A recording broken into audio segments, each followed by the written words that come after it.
আল্লাহ, এত দ্রুত সকাল কিভাবে হয়ে গেল? আম্মু প্লিজ আজ স্কুল থেকে ছুটি করিয়ে দিন, আমি হোমওয়ার্কও করিনি। মাম্মা, এটা মজা নয়, এটা তো জাদুকর, সব সময় লুকিয়ে পড়ে। ওহো, আম্মু আমার ব্যাগ প্যাক করে দিন। আম্মু আমি ডিম খাবো না, ফ্রেশ টোস্ট বানিয়ে দিন। আমার ব্যাগ তো এত ভারী যে মনে হচ্ছে এতে পাথর রেখে দেওয়া হয়েছে। আর্লি, আপনি কেন কান্না করছেন? আজ নাস্তাও করিনি এবং স্কুলের পড়াও রেডি করিনি। মিন ভাই আমার স্যান্ডউইচ খেয়ে নিন, এমনিতেও এর মধ্যে সবজি আছে।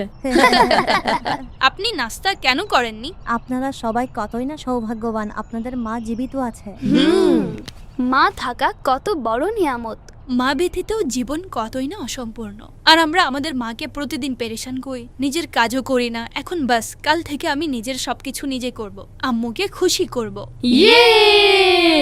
বন্ধুরা, আমার কাছে একটি জব আছে। কাজ কি করতে হবে? সকাল থেকে রাত পর্যন্ত, রাত থেকে সকাল পর্যন্ত 24 ঘন্টা। এত লম্বা ডিউটি, ছুটি কখন হবে? কোনো ছুটি পাবেন না, সারা জীবন শুধু কাজই করতে হবে। যদি কোনো ছুটি না থাকে তাহলে স্যালারি প্যাকেজ অবশ্যই অনেক ভালো হবে। ব্যাস দুবেলা খাবার, এটাই স্যালারি প্যাকেজ। সে কোনো পাগলই হবে যে এই জব করবে। প্রতিটি ঘরে এই জবটি করা হচ্ছে। পেঁচিয়ে কেন বলছেন? সঠিকভাবে বলুন না, আপনি কি বলতে চাচ্ছেন? আমাদের সবার মা এই জবই করছেন।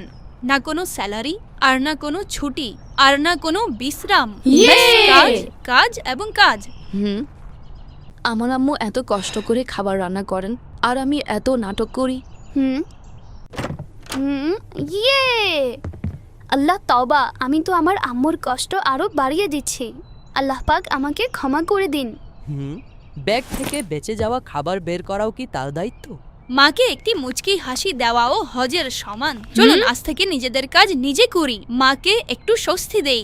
আল্লাহ পাক কোরআনে পাকে বলেন, এবং তোমার রব নির্দেশ দিয়েছেন যে তোমরা তারই ইবাদত করো এবং পিতামাতার সাথে সদ্ব্যবহার করো। আর যদি তোমার সামনে তাদের একজন অথবা উভয়ে বার্ধক্যে উপনীত হন, তবে তাদেরকে উফ পর্যন্ত বলো না এবং তাদেরকে ধমক দিও না, বরং তাদের সাথে সম্মানজনক কথা বলো। কাল থেকে যে তার নিজের কাজ নিজে করবে তাকে মায়ের চ্যাম্পিয়ন বলা হবে।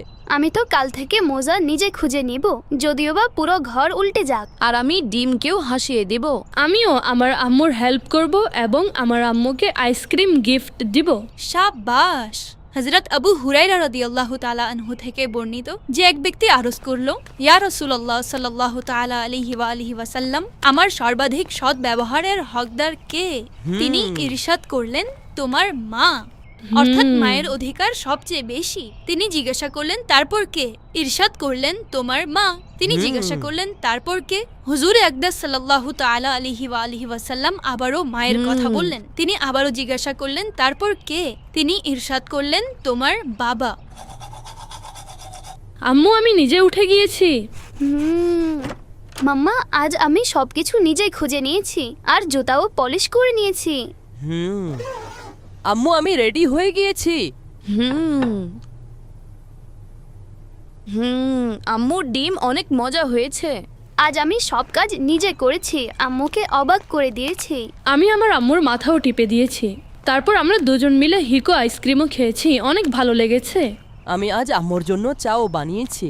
আম্মুর চোখে আনন্দের অশ্রু ছিল। আম্মু আমাকে ভালোবাসার দৃষ্টিতে দেখেছেন, আমার দিনটি তো সুন্দর হয়ে গিয়েছে। স্মরণ রাখবেন, মায়ের দোয়াতেই সবকিছু আছে।